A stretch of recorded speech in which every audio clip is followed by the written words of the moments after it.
पद्धतशीरचा विषय मागील 1.25 महिन्यापासून या तालुक्यामध्ये सातत्यानं तो विषय निघालेला आहे आणि तो आपण तशी याच्यासाठी म्हणून खऱ्या अर्थानं अनगरला नेण्याचा प्रयत्न केलेला आहे. पहिला रजिस्टर ऑफिस नेलं, परत आपण तशी काही पंचायत समितीचं ऑफिस देखील तिकडं मागणी केलेली असं समजतं. जसं की माढा तालुका असताना कुटुरवाडीला पंचायत समितीचं ऑफिस निघलं, त्याच पद्धतीनं पंचायत समिती देखील ऑफिस नेण्याचा प्रयत्न त्यांचा याचा तुमचा आहे. हा डीवायएसपीचं ऑफिस बऱ्याच दिवसापासून त्यांची मागणी आहे की डीवायएसपीचं ऑफिस आलं पाहिजे. म्हणजे मोहोळ शहराचं महत्व कमी करून ज्या पद्धतीनं माळशिरस तालुका जरी असला तरी सगळं आखून चालतंय, पण त्याच्यासाठी त्यांना 3 पिढ्या खर्च करावा लागला, काम केलं त्यांनी. तसं ह्या तालुक्यामध्ये काम न करता सगळे ऑफिस आमच्याकडे आले पाहिजे, जेणेकरून मोहोळ तालुक्याचा प्रत्येक व्यक्ती इथं आम्हाला आला पाहिजे असा त्यांचा हेतू आहे. पण ते हेतू चांगल्या पद्धतीने नसून वाईट कृतीतून हेतू आहे. चांगल्या पद्धतीनं असला असता तर आतापर्यंत एक खाते असणारं 70 वर्षामध्ये या भारत देशातलं एकमेव गाव असं माझ्या माहितीप्रमाणे. त्या ठिकाणी त्यांना करायचा असतं तर विकास त्यांनी भारताची लोक तिथे बघायला आले असते, महाराष्ट्राची लोक बघायला आले असते. एवढं त्यांना जर काम करायचं असतं तर ते करू शकले असते.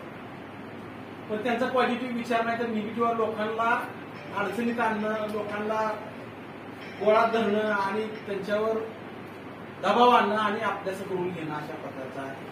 की लोकांची कामं करून, लोकांना सहकार्य करून, लोकांना मोठं करून त्यांना अभ्यास करण्याची त्यांची ही नाही तर लोकांना खिंडीत गाठून म्हणजे आर्थिक दहशतवाद म्हणजे आर्थिक परिस्थितीत अडचण आल्यानंतर काय करणार आहे तर अशा पद्धतीनं राजकारणाची पद्धत आहे. आणि मला आवडून या ठिकाणी सांगायचं आहे अध्यक्ष की पंढरपूरचा आमदार बदलते, अक्कलकोटचा आमदार बदलते, दक्षिणचा आमदार बदलते, बार्शीचा आमदार बदलते, मग मोहोळचाच का बदलत नाही. तर त्याच्यासाठी देखील आपण खऱ्या अर्थानं मंथन केलं पाहिजे की आमदाराच्या जीवावर या सगळ्याची गोष्टी आहेत ते कशामुळे व्हायला लागलेले की आमदार आहे आणि आमदार तिथं एक मताचा महत्वाचा आहे. कारण आता सत्ता सगळी एकदम डिवाइड झालेली आहे आणि एक मताला महत्व आहे. जसं आपल्या ग्रामपंचायतमध्ये आता पिनूरच्या ग्रामपंचायतमध्ये 8 आणि 9 आहे, एका सदस्याला महत्व आहे आणि सरपंच करावं लागेल. मोहोळला बी तशी सातत्यानं परिस्थिती आहे. मोहोळला बी सातत्यानं 8, 9, 3 आलं म्हणजे एका नगरसेवकाला महत्व जसं इथं आपण देतो तसंच आमदाराला महत्व देऊन त्या ठिकाणी देतात आणि त्याचं सगळं ऐकलं जातंय. आणि हे आमदार जोपर्यंत आपण बदलत नाही तोपर्यंत हे आपल्याला संघर्ष करावा लागेल, तर आपल्याला लेकराबाळांना देखील संघर्ष करावा लागेल. पण ह्या वाईट संघर्षात आपण आपलं किती ताकद खर्च केली, किती आर्थिक खर्च केला, किती आपण गुन्हे दाखल करून घेतले ही येणाऱ्या पिढीला तर नको.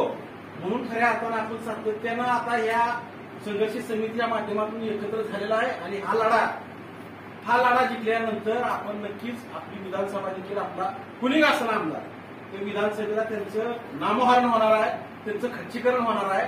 आणि ही लढ्याला आता जेवढी आपण ताकद लावलं तेवढंच यश आपल्या जवळ आहे आणि आपण सर्वांनी ताकद लावावी. आणि या ठिकाणी उपोषण केलं, मशाल मोर्चा काढला, धरणे आंदोलन चालू आहे. या सगळ्या गोष्टी म्हणजे एका हातोड्यात दगड तुटत असतो तर त्याला आधी पहिले 10-20 हातोडे घाव मारावा लागतो, तवा 11वा मारल्यावर ती फुटत असतो. तसा ही आपण एक घाव मारण्याचा प्रयत्न करावा लागला. यश अपयश आपल्या हातामध्ये नाही, आपल्या हातामध्ये काय आहे तर आपल्या हातामध्ये प्रयत्न करणं आहे आणि हे प्रयत्न करण्याचं काम आपण करत आहात. भविष्यामध्ये अजून ह्याच्या पुढचं काय तर आंदोलन होईल किंवा अनेक वेगवेगळ्या माध्यमातून अजितदादाकडे जातील, देवेंद्र फडणवीस साहेबांकडे जातील, सीएम साहेबांकडे जातील आणि त्यातनं ही यश आपल्याला मिळत. फक्त आपण सातत्यानं लढलं पाहिजे आणि लढण्यासाठी आपण पुढे आला.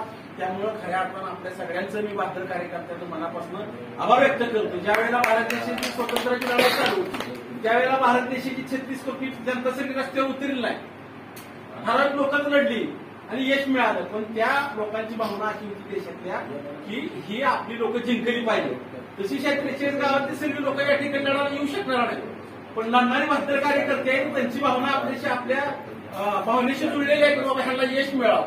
तेच खऱ्या अर्थानं ते आपल्यामध्ये सामील आहे असं समजून आपण लढाईला उतराव. आपण उतरला की यश आपल्याला नक्की येणार आहे. आपण शांततेमध्ये हा मोर्चा काढू एवढंच या ठिकाणी बोलतो. इथं थांबतो. जय हिंद, जय महाराष्ट्र.